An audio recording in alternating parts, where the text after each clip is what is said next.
Я, во-первых, во вашем регионе очень много знаю. Такие друзья, как у меня Рая Сметанник, Коля Бажуков, Вася Рочев. Это, знаете, их знает, по сути дела, весь мир знает. Не только в СССР или в России знать. Это самое главное.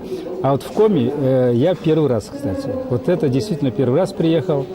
И сразу, знаете, приземляешься, везде снегу нет, а здесь навалом снегу.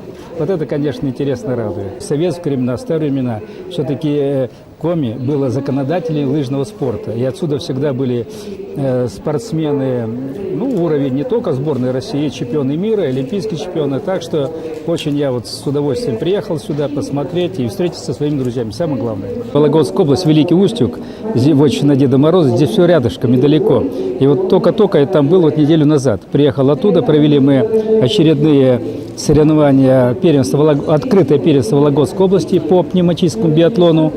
И через 2 дня я вот прибыл уже сюда в качестве гостя. Я думаю, что вот те традиции, которые были в старые времена, они должны все-таки воплощаться в жизнь. Это в первую для кого нужно? Это в первую нужно для наших детей, для наших внуков, чтобы они действительно посмотрели и на старое поколение. Ну и вот именно должна быть взаимосвязь поколения старых, молодых.